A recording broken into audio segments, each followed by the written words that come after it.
ప్రేమగల తండ్రి, కృపగల దేవా, మీ శ్రేష్టమైన ఘనమైన ప్రశస్తమైన నామానికి మా నిండు కృతజ్ఞత వందనములు చెల్లిస్తూ లేఖన భాగంలోని దైవికమైనటువంటి వాక్కును మేము ధ్యానిస్తూ ఉండగా వాక్యపు వెలుగులోనికి మా ప్రయాణము కొనసాగుతూ ఉండగా నీ స్వరాన్ని వినిపిస్తూ మీ కను దృష్టి మీ పరిశుద్ధ దేవాలయంలో దైవిక సమూహం అంతటి మీద మరి వాక్యాన్ని వారు సులువుగా అర్థం చేసుకొని విశ్వాసంతో హృదయంలో భద్రపరచుకునేలాగున సహాయం చేయగలరంటూ యేసు నామమున వేడుకొంచున్నాము తండ్రి, ఆమేన్. దయచేసి కూర్చుందాం.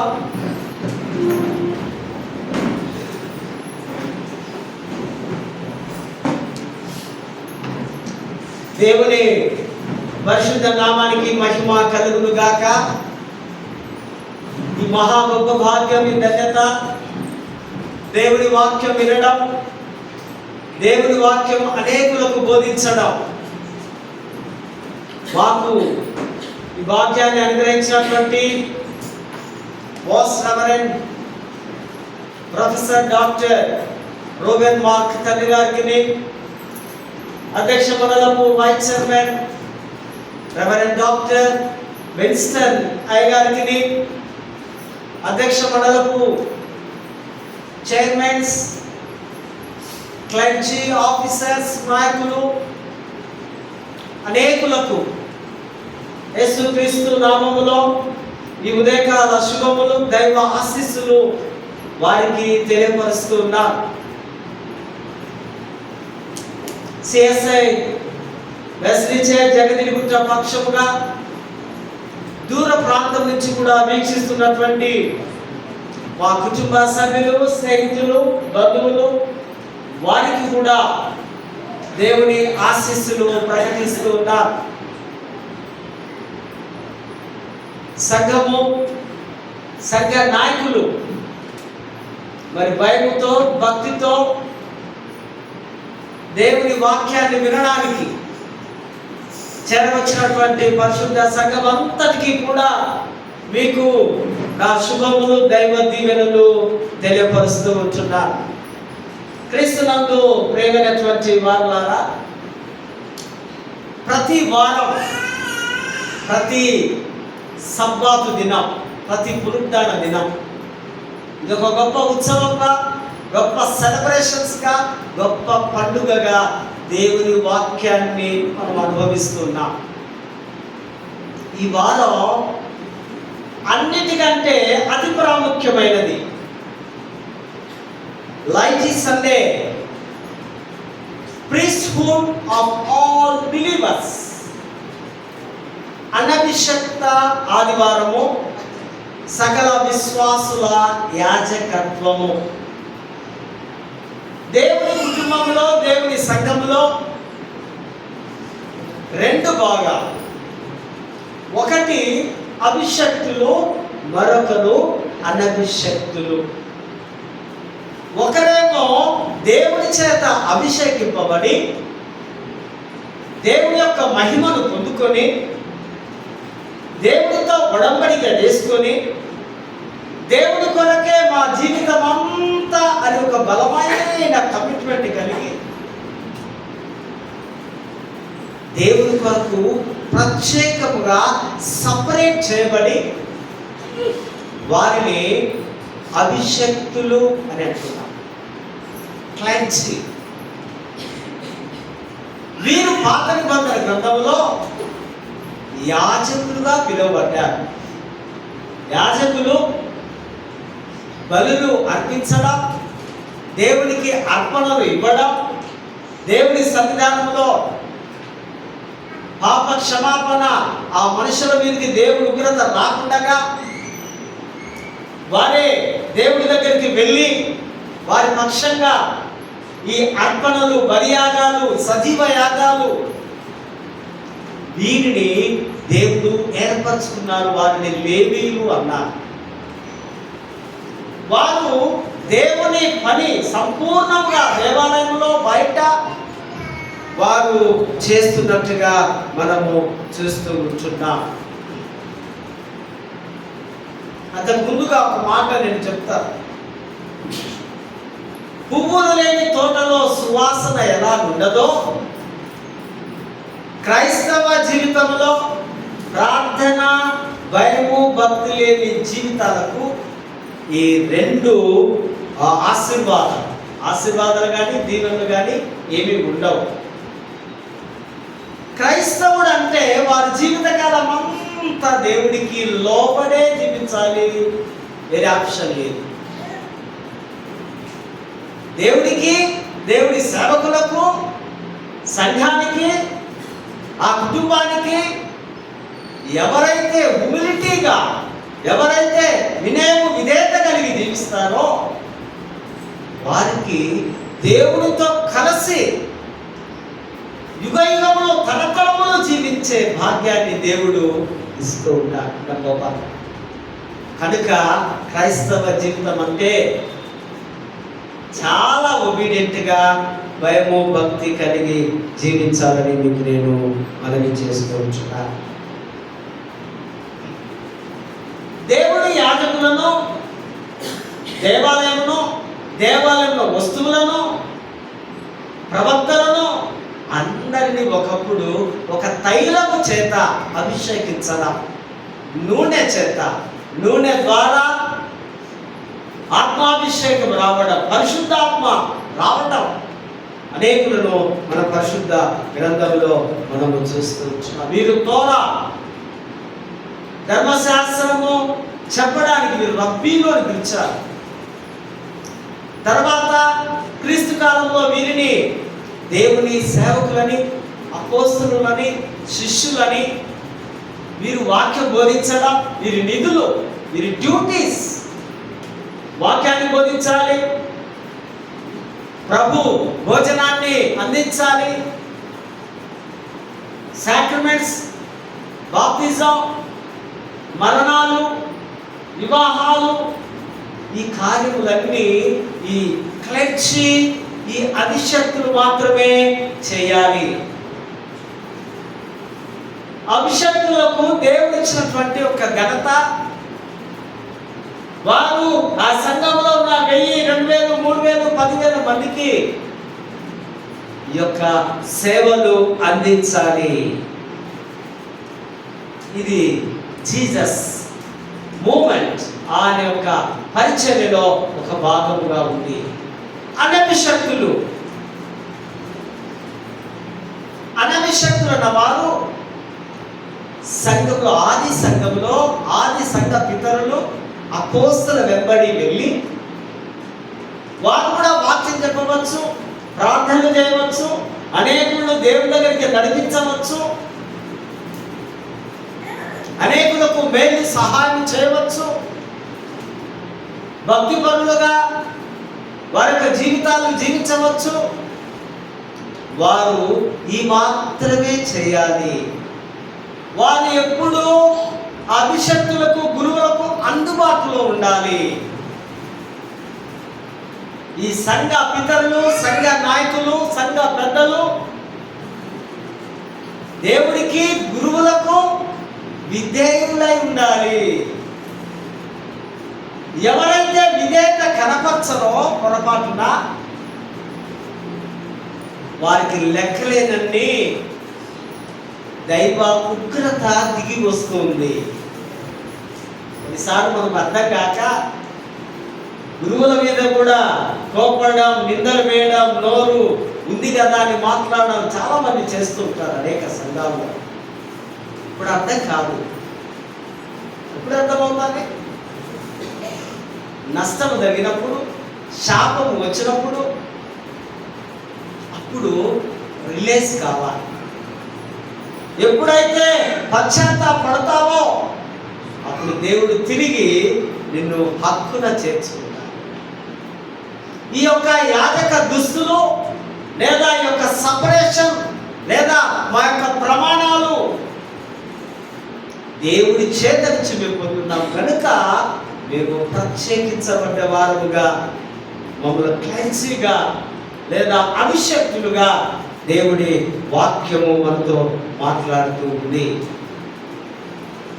ఈ యాజకులు అన్న వారు ప్రతి మతంలో కలరు. మీరు ఏ మతంలో చూడండి, వారి యొక్క గురువులు, వారి యాజకులు, వారి మత విశ్వాసం, వారి యొక్క ప్రమాణాలు, వారి యొక్క బోధలు అన్ని మతాల్లో మనం చూస్తాం. అందరినీ కూడా గురువులు అంటారు, యాజకులు కూడా అని పిలుస్తున్నారు. దానికి భిన్నంగా ఈ వెలుగు సంబంధమైన క్రీస్తు మాత్రమే సృష్టికర్తగా, ఆయన మాత్రమే లోకానంతా కలిగజేసిన వాడుగా, నేను వెలుగు సంబంధుడను, నన్ను వెంబడించువాడు చీకటిలో లేకపోయి, కనుకనే ఆయనను మనము వెంబడిస్తున్నాం. మన దేశంలో మిషనరీస్ వచ్చి ఆ మహాగణుని, ఆ గొప్ప దేవుని మనకు వారు పరిచయం చేసి ఉన్నారు. సో కనుక మనము కాపాడవలసిన బాధ్యత దేవుడు ఆ మత సిద్ధాంత ఆచార సాంప్రదాయాలు మనకు అనుగ్రహించి ఉంటారు. పాత నిబంధన కాలంలో ఇజ్రాయేల్ ప్రజలకు దేవుడి యాజకులు దేవుని ప్రజలుగా, దేవుని సొంత ప్రజలు, వీరు నా సొంత ప్రజలు, వీరు నా సొత్తు అన్నాడు దేవుడు. క్రొత్త నిబంధనలో యేసుక్రీస్తుని ఎవరు గమనిస్తే వారు ఆయన సొత్తు. యేసుని హృదయంలో నీవు చేర్చుకుంటే నీవు ఆయన సొత్తువే. కనుక ఈ వ్యత్యాసాన్ని మనం గమనించాలి. ఆర్డర్ అనార్డర్, క్రీస్తు సువార్త అందరము కలిసి ప్రకటించే రెస్పాన్సిబిలిటీ దేవుడు మనకి ఇచ్చున్నాడు. రైట్ అనగా గురువేత్తలు అంటే అనభిషక్తులు అని అర్థం. పార్ట్నర్స్ ఇన్ గాడ్స్ మిషన్, వారు కూడా దేవుని యొక్క కుటుంబంలో లేదా ఆ మిషన్లో, ఆ ప్రేక్షితోద్యమంలో పాలిభాగస్తులు. ప్రాచీన కాలంలో విశిష్టమైనటువంటి స్థానం కలదు. దాన్ని ప్యాట్రిస్టిక్స్ ఎరా అంటారు. అంటే ప్రాచీన కాలంలో ఇగ్నోసియస్ అనే ఒక పండితుడి వేదాంతి ఈ మాటలు వారు చెప్తున్నారు. ఈ కాలంలో సంఘములో 3 వర్గాలు. Number 1 bishop, number 2 presbyter, number 3 deacon. ఒకప్పుడు వీరంతా ఇక్కడ కూర్చున్న వారే అంచెలంచెలుగా దేవుడు వారిని ప్రత్యేకపరిచినప్పుడు పై స్థానంలోనికి వారు వచ్చి ఉన్నారు. వీరు ముగ్గురు ఒక భాగము ఒకవైపు అయితే, సంఘ నాయకులు పెద్దలు మరొక భాగముగా ఆ సంఘాన్ని ముందుకు నడిపిస్తున్నారు. వీరు దేవుని యొక్క విశ్వాసంలో సాక్ష్యం ఇచ్చే ప్రధానమైనటువంటి సమూహంగా ఉన్నారు ఈ లైటి అనగా వీరు దేవునికి ప్రతినిధులుగా, సంఘ వారొక ఇన్స్ట్రుమెంట్గా, ఒక టూల్స్ లాగా దేవుడు వాడుకోవడం. కొందరికి ఆ వాక్యం చెప్పే టాలెంట్ దేవుడు ఇస్తాడు. ఉదయకాల సమయం మా మిత్రుడు ఎఫ్రాయిం గారు ఘనమైనటువంటి దైవ సందేశం అందించారు. మరికొందరు పాటలు పాడే టాలెంట్, మరికొందరు ప్రార్థించే టాలెంట్, మరికొందరు సంఘ సేవ చేసే టాలెంట్, మరికొందరు మ్యూజిక్ ఇన్స్ట్రుమెంట్ ప్లే చేసే talent. These all belongs to God. ఇవన్నీ దేవుడికి సంబంధించినవే. దేవుడి సేవలో, ఈ మినిస్ట్రీలో ఒక భాగం. కనుక లైటింగ్ ఉన్నటువంటి పవర్ ఇక్కడ మనం చూస్తున్నాం. రెండవదిగా మెడికల్ పీరియడ్ ఏదా మధ్యకాలంలో లైటింగ్, యాజకత్వం, సాక్రమెంట్ నిర్వహణ, వాక్యము అన్ని యాజకులకు పరిమితం. యాత్రలు, స్తుతి, కీర్తనలు, పాటలు ఇవన్నీ కూడా ఈ దైవ ఆరాధనలో వీరు లైటి ఈ అనభిషక్తులు పోటీ పడి ఆది సంఘంలో ఉండేవారు. మరి మూడవదిగా రిఫర్మేషన్ ఎరా, అంటే దిద్దుబాటు కాలం. మార్టిన్ లూథర్ గారు రిఫర్మేషన్ తీసుకుని వచ్చినాడు. ఆయన ఆ స్టేట్మెంట్, ఆయన స్లోగన్ ఒక మాట అంటాడు, ప్రతి విశ్వాసి ఒక యాజకుడే. అభిషేకం వేరు, దుస్తులు వేరు, కానీ మిగతా అన్నిటిలో ఆ యొక్క ఈ సంఘ పెద్దలు అనభిషక్తులు ఈక్వల్. వీరు కూడా యాజకులతో సమానమే. వారి జీవితము, వారి ప్రవర్తన, వారి యొక్క నడవడిక మాదిరికరముగా ఉన్నవారు ఈక్వల్గా ఉన్నారని తన యొక్క ఆ స్టేట్మెంట్లో మాటలో చూస్తున్నారు. దీని అర్థం క్రీస్తులో వారు కూడా సమానమైన స్థాయిలో ఉన్నారు. ఈ లైటి యొక్క ఆ గ్రీక్ వర్డ్ లెవోస్. లెవోస్ అంటే జన సమూహం. ఒక మాట చదువుతారా? మార్కు సువార్త 6వ అధ్యాయము 34వ వచనం. కాపరు లేని గొర్రెలని ఆ జన సమూహాన్ని యేసు చూసి వారికి బోధింపసాగారు.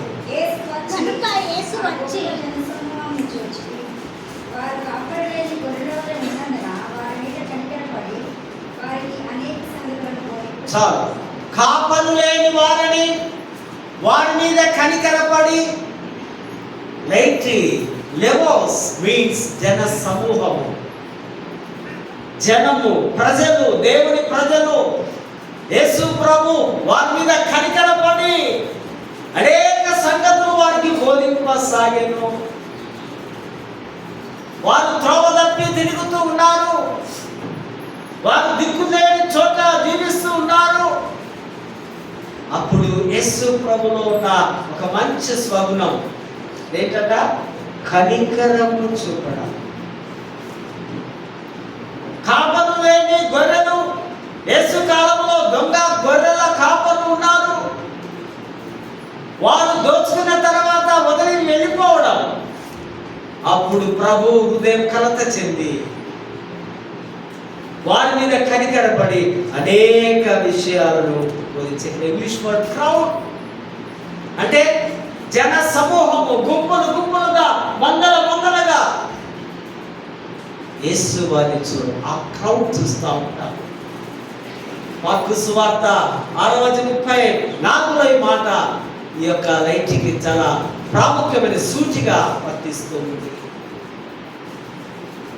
మోడర్న్ లేదా ఆధునిక కాలంలో వాటికన్ II కౌన్సిల్లో లైటిని వారంతా ఆ కౌన్సిల్లో ఒక వర్డ్, ఒక బిరుదించారు. వీరంతా దేవుని ప్రజలు, దేవుని సమూహము లేదా దేవుని కుటుంబము, సంఘములో క్రియాశీలక భాగస్వామ్య సువార్తను ప్రచురము చేయువారు.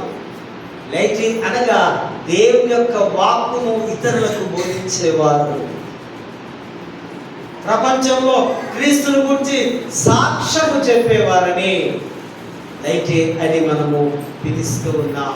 ప్రేమైనటువంటి వాళ్ళ ప్రతి విశ్వాసి యాజకుడే, ప్రతి యాజకుడు బోధించేవాడు. అందుకే బోధించడము, వాక్యము చెప్పడము నేర్చుకోవాలని నేను పదే చెబుతూ ఉంటాను. దేవుని లేఖన భాగాల్లో మనం గమనిస్తే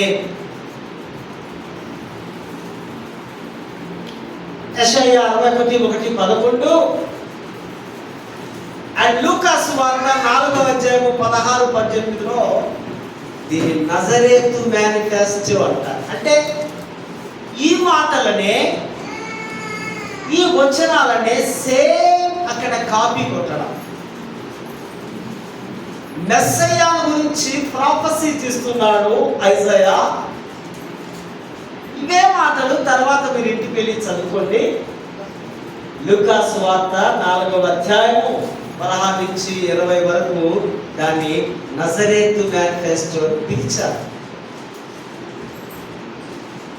ఇక్కడ ఈ విడుదల సువార్త మనం good news priesthood is for good news. రక్షణ వార్త లేదా సువార్త నాదము.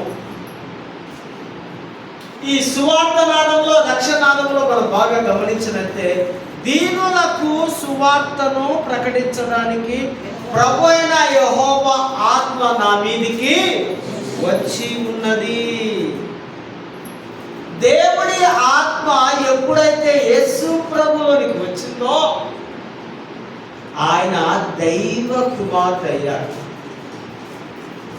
ఆయనను డివినిటీ ఆఫ్ గాడ్ అంటాం. దైవత్వము ఆయన మీదికి ఆత్మ వచ్చినప్పుడు వచ్చింది. అది వరకు ఆయన మనలాగా సాధారణ వ్యక్తిలాగా ఉన్నారు. దేవుడి ఆత్మ హగియోస్, పరిశుద్ధాత్మ, స్పిరిట్, హోలీ స్పిరిట్. పరిశుద్ధాత్మ వరములు వేరు, పరిశుద్ధాత్మ దిగి రావడము వేరు, పరిశుద్ధాత్మ అనుభవించడము వేరు. చాలా మంది చేసే వాళ్ళకు పరిశుద్ధాత్మ లేదంటారు, జ్ఞానం లేదు. పరిశుద్ధాత్మ ఉండబట్టే మనం వాక్యం వింటున్నాం, వాక్యం బోధిస్తున్నాం, ఆ బలము కలిగి ఉన్నాం. ఇప్పుడు పరిశుద్ధాత్మ ఉంది కనుక ఈవినింగ్ 5 వరకు ఇట్లనే నిలబడి చెప్తాం. కారణం హోలీ స్పిరిట్ అండ్ ఈ యొక్క డ్రెస్సే నాకు బలాన్ని ఇస్తుంది. ఇది తీసేస్తే, ఈ పులిపిట్ లేకపోతే, ఈ గుడి లేకపోతే 5-6 ఈవినింగ్ వరకు చెప్పగలనా? చెప్పాలి ఇతరులకు. మేమంతా హోలీ స్పిరిట్తో నింపబడి ఉంటాం. ఇక్కడ మనం చూస్తే దీనులకు సువార్తను ప్రకటించడానికి యెహోవా నన్ను అనాయింటింగ్, అభిషేకాన్ని ప్రభు పొందుకొని ఆయన దీనులకు, బీదలకు, గుడి వారికి హితవత్సరం ఇక్కడ అన్నీ మనము చూస్తూ ఉంటున్నాం. ఇట్ ఈస్ మిలిటరీ విక్టరీకి సూచనగా ఉంది. రక్షణ శుభవర్తమానము మిలిటరీలాను ఆర్డర్లో మనం ఇక్కడ గమనిస్తూ ఉంటున్నాం. అణచివేయబడుతున్నటువంటి శత్రువుల నుండి విడుదల, పాపము నుండి విడుదల, రోగం నుండి విడుదల, అసూయ నుంచి విడుదల, దేశం నుంచి విడుదల, అసహ్య కార్యం నుంచి విడుదల. ఈ రక్షణ సువార్తమానము ద్వారా నీవు అనేకమైనటువంటివి నీకు విడుదలనిస్తా ఉంటాయి. రిడీమర్, ఆయన విమోచకుడు, విడిపించేవాడు, డెలివరెన్స్ కేవలం ప్రభులోనే ఉంది అని మనము అర్థం చేసుకోవాలి.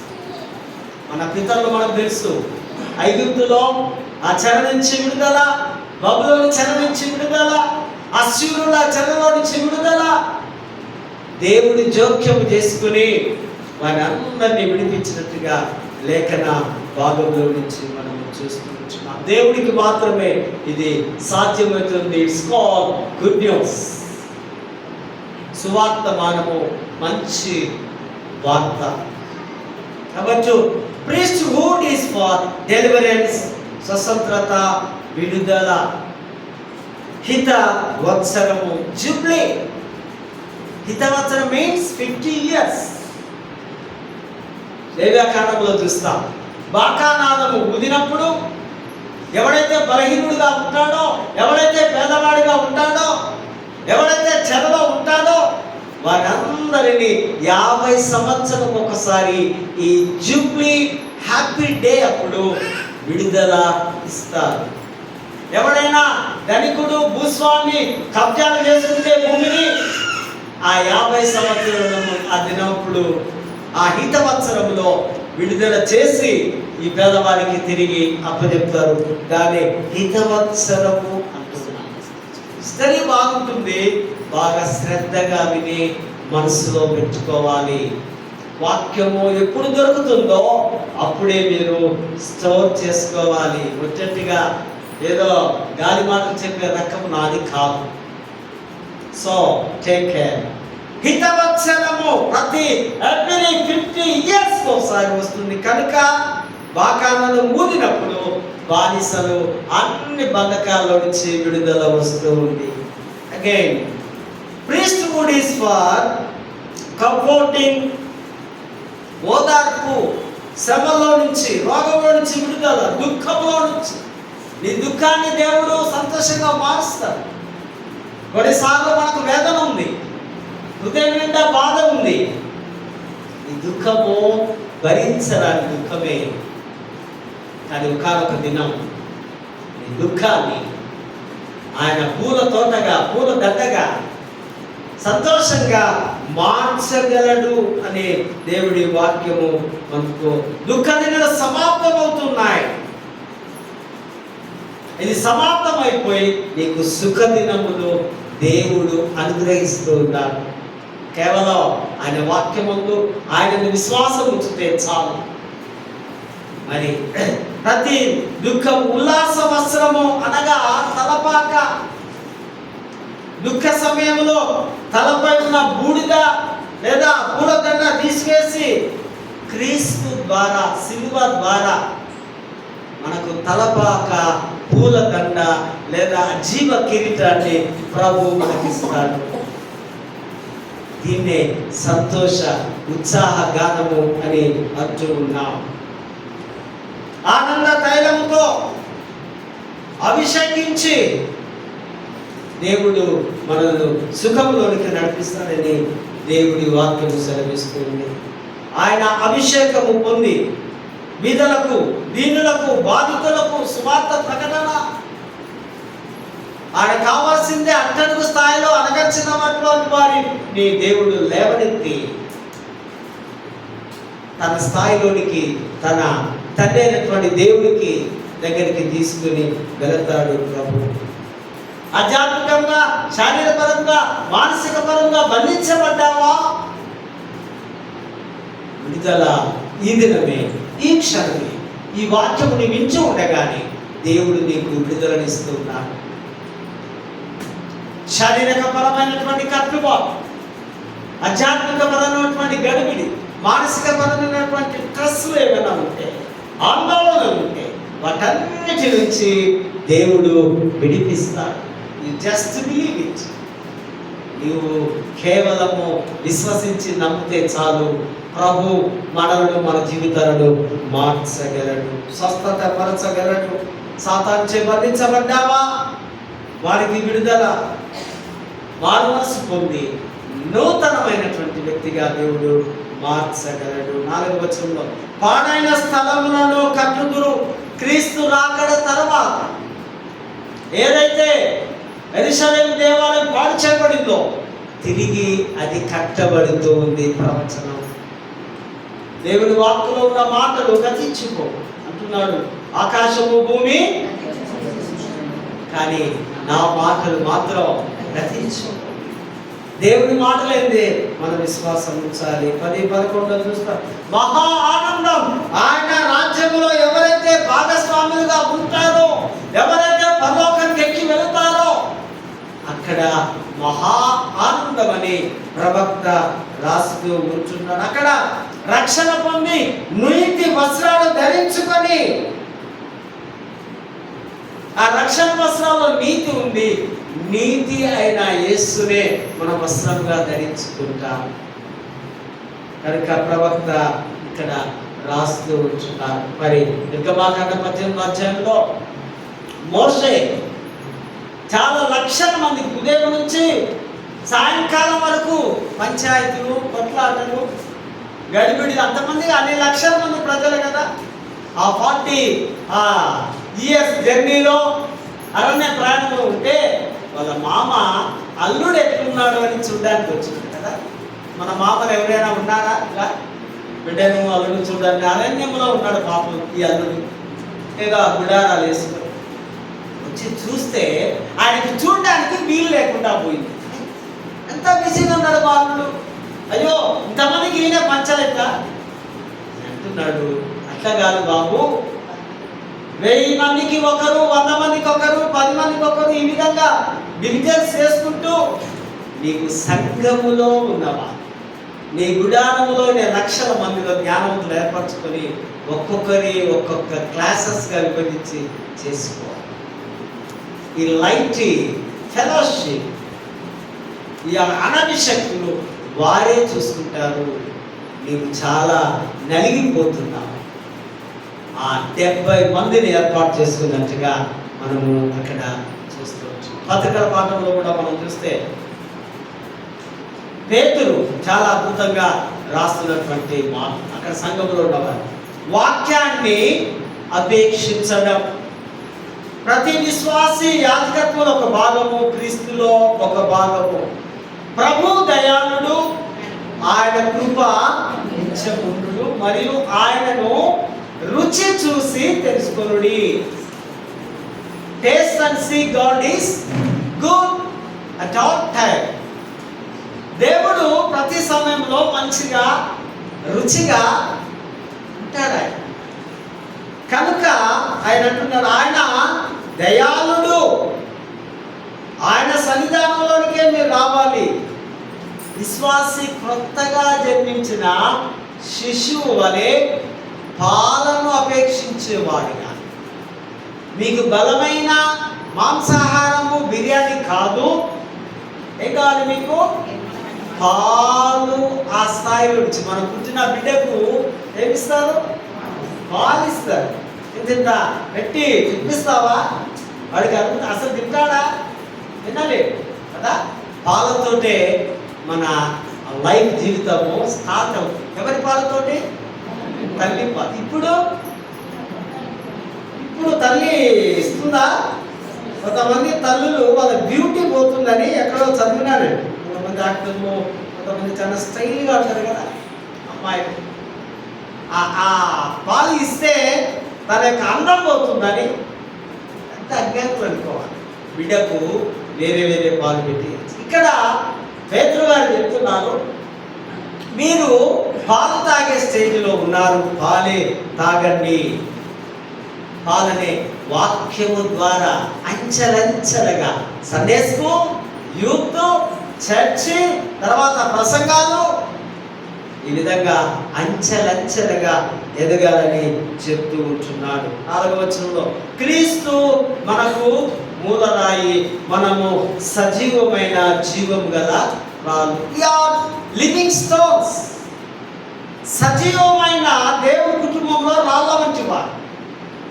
మన మెగా చర్చిలో ఎవరైనా ఒక ఇటుక ఇచ్చారనుకోండి, ఒక బ్యాగ్ సిమెంట్ ఇచ్చినామనుకో, నీ పిల్లలు చెప్తా, అదిగో ఆ మూలన నా సిమెంట్ ఉంది, ఇదిగో ఇక్కడ ఈ రాయి ఉంది, ఇక్కడ ఇటుక ఉంది, ఇక్కడ ఫలానది ఉంది, ఫలానా లైట్ ఉంది, ఫ్యాన్ ఉంది, డోర్ ఉంది, విండో ఉంది.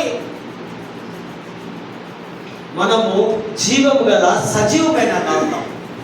దేవుని కుటుంబంలో ఏదైతే దేవుడి కొరకు నువ్వు సమర్పిస్తావో నిన్ను జీవము గల సజీవుడే రాళ్ళు అంటున్నాడు.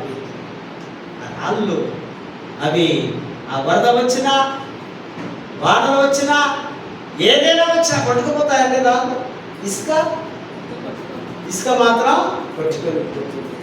మరి 5వ వచనం, పరిశుద్ధ యాజకులు యాజకత్వము కొందరికే. హగియోస్, పరిశుద్ధ యాజకులు, వీరు ఆ సంఘంలో సేవ చేస్తున్నప్పుడు వారి యొక్క జీవితం అంతా కూడా పరిశుద్ధంగా ఉండాలి. రాళ్ళనే ముక్క దేవుని గృహంలో సజీవమైన రాళ్ళుగా. ఈ లైటీస్ వీరు ఆధ్యాత్మికమైనటువంటి అర్పణలు దేవుడికి తీసుకొని రావాలి, తప్పనిసరిగా చెల్లించాలి. మన సొత్తును దేవునికి అర్పించడం, మన శరీరాలను నీతి సాధనములుగా ప్రభు కొరకు సమర్పించాలని. ఆ మాట చదువుతారా? 1 Peter 2nd chapter 9వ వచనం. మీరు అయితే మీరు చీకటిలో నుండి ఆశ్చర్యమైన తన వెలుగులోనికి మిమ్మల్ని పిలిచిన వాని ఆగండి, మళ్ళీ చదువు. అయితే మీరు చీకటిలో నుండి ఆశ్చర్యకరమైన తన వెలుగులోనికి. చీకటి ఉంది, వెలుగు. చీకటి ఎక్కడుంది? లోకములో ఉంది చీకటి. మిమ్మల్ని ఆశ్చర్యకరంగా దేవుడు ఏర్పరచుకోవడం, మిమ్మలను వెలుగులోనికి, వెలుగు సంబంధం, వెలుగు అనే నేను, వెలుగు అనే జీసస్ అని నేను, నా సన్నిధిలోనికి, నాలోనికి మిమ్మల్ని నేను పిలుస్తూ ఉన్నాను. చదవండి.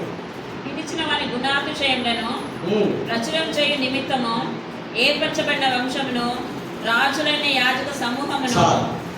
ఏర్పరచబడ్డ వంశము, రాజులైన యాజక సమూహం, రాయల్ ప్రీస్ట్హుడ్ అంటారు ఇంగ్లీష్లో. ఎవరంటే మనం? ఎవరు? ఎస్సీవా? ఎవరు నేను? I'm king, my father is king. I hate SC certificate and SC award because ఇప్పుడు మనం ఎవరంట? రాజక యాజక సమూహం, పెద్ద గుంపు, రాజుల గుంపు, దేవదూతల గుంపు, పర్వతం నుండే గుంపు. ఈ మాటను పేతురు గట్టిగా రాస్తూ ఉన్నారు. మీ కులాన్ని పక్కన పెట్టండి, మీ మతాన్ని పక్కన పెట్టండి. రాయల్ ప్రీస్ట్హుడ్, ఆ పరిశుద్ధ రాజు యొక్క యాజకత్వ కుటుంబంలో మీరు సభ్యులు. బాగా రాస్తున్నాను. ఈ మాటలు విన్నా కూడా మనకు జవాబు రావాలి, లేకపోతే మరొకటి కావాలి అనుకుంటే నేను ఏమి అనలేను. కానీ రోజు ఏదేదో అనాల్సి వస్తుంది. పూర్తిగా హగియోస్, లోకంలో నుంచి మనము సపరేషన్, ప్రత్యేకించబడ్డాం. లోకానికి మనకు ఏమి సంబంధం లేదు. మనము దైవికమైనటువంటి సంబంధికులం. కనుకనే ఆ పేతురు గారు ఆ మాటలు రాస్తూ ఉంటున్నారు. చీకటిలో నుంచి వెలుగులోనికి వచ్చిన మళ్ళీ చీకటిలోనికి వెళ్తావా? ఇష్టమా చీకటి అంటే? పాపం అంటే ఇష్టమా? మోసం అంటే ఇష్టమా? అసూయ అంటే ఇష్టమా? ఏది ఇష్టం? వెలుగు అంటే ఇష్టం, యేసయ్య అంటే ఇష్టం. కేశవ చంద్రసేన్ ప్రార్థనా మందిరం స్థాపించాడు. బ్రాహ్మణుడు, మద్రాసు బ్రాహ్మణుడు. Oh Jesus, my sweet Jesus, you are mine, you are my యాసియర్. ఓ రుచికరమైన మధురమైన యేసు, నీవు నా వాడవు, నా ఆసియా వాడవు. అదంతా ఆ దినాల్లో వీళ్ళంతా 100 years ago యేసు క్రీస్తు నమ్మిన మహా గొప్ప బ్రాహ్మణుడు. నా మధురమైన యేసు. పాట కూడా మనం పాడుతున్నామా? యేసు నీవే కావాలయ్యా, నీతో నేను వస్తానయ్యా, రావాలయ్యా, నడుస్తానయ్యా, గుడిలోనేనయ్యా, బయట కాదయ్యా. అవునా? యేసుతో మన జర్నీ ఎక్కడ దాకా, ఎప్పటిదాకా? ఈ ఊపిరి ఊపిరి పోతే ఎటు అటు పోతాం. కనుక మనకు పెద్ద ప్రాబ్లం అని చదవబడిన సువార్తల పాఠంలో లెట్ మీ క్లోజ్. మళ్ళీ మనకు టైం లేదు. యోహాను సువార్త 17:1-8 ఇది ప్రీస్ట్హుడ్ ప్రేయర్. ఇది యాజకుని యొక్క హై ప్రీస్ట్హుడ్ ప్రేయర్. ప్రధాన యాజకుడైన యేసు యొక్క ప్రార్థన. ఆయన శిష్యుల కొరకు ప్రార్థిస్తున్నాడు, సంఘం కొరకు ప్రార్థిస్తున్నాడు, తన తండ్రితో కనెక్టివిటీ అవుతున్నాడు. ఆయన యొక్క ప్రార్థన చాలా మధురమైనటువంటి ప్రార్థనగా చూస్తున్నాం. తండ్రి, నా గడియ వచ్చి ఉంది. ఆకాశము తట్టు కన్నులెత్తి భూమికి ఆకాశానికి ఒక మధ్యవర్తిగా ఆయన ప్రార్థన చేస్తున్నాడు. ఆయన సిలువకు ఎక్కే సమయం ఆసన్నమైంది కనుక తండ్రితో రికమెండ్ చేస్తున్నాడు. ఇదిగో ఇక్కడ ఉన్నారు కదా నా శిష్యులు, ఇదిగో ఇక్కడ ఉన్నారు కదా నా లైట్, మా విశ్వాసులు, మా ప్రజలు, వారి కొరకు నేను ప్రార్థన చేస్తూ ఉన్నా. ఎంత అద్భుతమైన ప్రధాన యాజకుని ప్రార్థనలు ఇక్కడ మనము చూస్తూ ఉంటున్నాం. మహిమ కొరకు క్రీస్తు ప్రార్థన, విశ్వాసుల కొరకు ప్రార్థన, సంఘంలో ఉన్న అనేక శక్తుల కొరకు ఆయన ప్రార్థన. ఆయన ప్రార్థన తప్పనిసరిగా తన తండ్రి వింటాడనే యొక్క నమ్మకంతో వారు ప్రార్థన చేస్తున్నారు. ఇది ఆయన చివరి ప్రార్థన. ఇది మనకు మోడల్గా ఉంది. మాదిరికరముగా ఉంది. ఆయన నేర్పించిన ఈ ప్రార్థన మనం నేర్చుకొని మనము కూడా ఇతరులకు ఆ విధంగా ప్రార్థన చేయాలని నేర్పిస్తూ ఉంటున్నాను.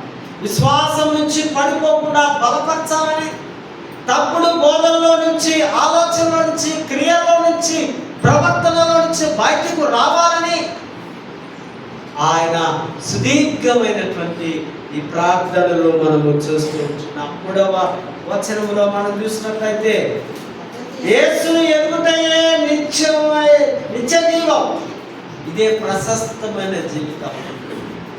అందుకే ఈ మాటలో దేవుని ప్రేమలో ఉంది కదా, కేవలము నమ్ముకుంటే చాలు, యేసును తెలుసుకుంటే చాలు. నిత్య జీవం అంటే ఈ లోకంలో జీవిస్తావు, మళ్ళీ ఎక్కడ 2 జీవితాలు ఉన్నాయి, 2 కుటుంబాలు ఉన్నాయి, 2 మనుషుల మధ్యలో మనం ఉన్నాం. ఈ లోకంలో ఉన్నంత వరకు ఇంటిలో, ఈ లోకం విడిచినాక పరలోకంలో దేవునితో మనం ఉంటాం. కనుకనే చక్కగా ఇక్కడ రాస్తూ ఉంటున్నాం, ప్రశస్తమైన జీవితం క్రీస్తును విశ్వసించే వారందరికీ నిత్య జీవం ఆయన రాకడలో ఉంది. ఆయన వస్తూ ఉన్నాడు. మెస్సయ్య లేదా జీసస్ ఆన్ ద వే, కనిపెట్టడమే మన పని. అందుకే పాట కూడా యేసు రాజుగా వచ్చుచున్నాడు భక్తుడు రాస్తాడు. ఆయన వస్తూ ఉన్నాడు, మనము కనిపెట్టుకొని ఎదురు చూస్తూ కదా. ఎవరైనా హాస్పిటల్లో డెలివరీ అవుతున్నారు అనుకోండి, బయట ఎవరు ఉంటారు? హస్బెండో, తల్లిదండ్రులు, అత్తమామ అందరూ ఎదురు చూస్తాం. మంచి డెలివరీ కావాలి, మంచి మగ పిల్లగాడు కావాలని అందరికీ ఆశ కదా. మగపిల్లడు అంత బాగా వచ్చిందే. సో ఈ విధంగా యేసు కొరకు ఎదురు చూడాలి. దేవుని బిడ్డలు యేసు కొరకు ఎదురు చూస్తుండాలి. అప్పుడు మనము మహిమ రాజ్యంలోనికి తీసుకొని వెళతాం. అది 6వ వచనంలో శిష్యుల కొరకు ప్రార్థన, వారు నీ వాక్యము విని గైకొని ఉన్నారు. వాక్యం అనే యేసును నాకు వెంబడిస్తున్నారు, నాకు లోబడి ఉన్నారు. ప్రతినిత్యము ఈ దైవ వాక్కును వారు ధ్యానిస్తూ ఉన్నారు. వారి కొరకు నేను ప్రార్థన చేస్తున్నాను. నీ కాపుదల, నీ ప్రేమ, నీ నిరీక్షణ, నీ పవిత్రీకరణ, నీ సమాధానము వారికి అనుగ్రహించు. శిష్యుల కొరకు ఆ యొక్క ప్రధాన యాజకులు చేస్తున్నటువంటి ఈ ప్రార్థన ఇహలోక వాంఛలకు వారు దూరంగా ఉండడానికి. ఇది చాలా కష్టం ఈ మాట కదా. లోకానికి దూరంగా ఉంటావా? లోకంలో చూపించే అందాలకు, లోకంలో చూపించే అట్టహాసాలకు వెంటనే ఎంత తప్పు పడిపోతాం, ఎంత బలమైన విశ్వాసమైన పడిపోతాం. కానీ ప్రభు అడుగుతున్నాడు తండ్రిని, ఒకవేళ ఆ స్థితిలో వారు ఉంటే ప్రభువా వారికి ఆ శక్తిని దయచేయి, పడిపోకుండా వారిని కాపాడు. వారు బోధనలు, నిజమైన సత్యమైన బోధనలో వారు బ్రతకడానికి ఆ దీవెనలు దయచేయి. స్పర్జన్ అనే భక్తుడు ఒక మాట అంటాడు, ఈ మాట చెప్పి నేను ముగిస్తాను. సువార్తకు మూలం విమోచన, విమోచనకు మూలం క్రీస్తు త్యాగం. క్రీస్తు సిలువ ఒకటే మానవ హృదయాలను తాకుతుంది. నా హృదయాన్ని కూడా తాకిందా సిలువ? సిలువలో వేలాడిన యేసు, ఆయన చేసిన చూపిన త్యాగం, ప్రేమ మన హృదయం నిండా మనసారా మనము ప్రభువును ఆస్వాదించినట్లయితే, ప్రభు కొరకు మరి మనము సిద్ధపడి, ప్రభువా నేను నీ కొరకున్నాను, నన్ను వాడుకో, నీతో నేను ప్రయాణించడానికి సిద్ధంగా ఉన్నాను, నాకు నీ సిలువ కావాలి, సిలువలోనే నా జీవితం నేను ముగించబడాలని తీర్మానం చేసుకుంటే, అక్కడ ఆయన సిలువలో చనిపోయిన క్రీస్తు తిరిగి ఆయన సజీవుడుగా పునరుద్ధానుడిగా లేచి ఆయన తండ్రి వద్ద కుడిపార్శ్వన కూర్చున్నట్టుగా నేను ఆ విధంగా ప్రభులో ఉంటాం. పరలోకంలో మహిమ రాజ్యంలో తిరిగి పునరుద్ధానం చెందుతాం. అటువంటి కృప దైవాశీస్సులు దేవుడు మనకు అనుగ్రహించుగా. పరిశుద్ధుల ప్రేమ గల తండ్రి, కొన్ని నిమిషాలు దేవుని వాక్యాన్ని ఆయన మీరిచ్చిన జ్ఞానం ఆలోచన ద్వారా ప్రభువా వాక్యాన్ని సూటిగా మా హృదయంలో స్థిరపడలాగా సహాయం చేస్తూ చేరవచ్చిన ప్రియ దైవిక కుటుంబం అంతటిని దీవించగలరు. క్రీస్తు నామమున వేడుకుంటున్నాము.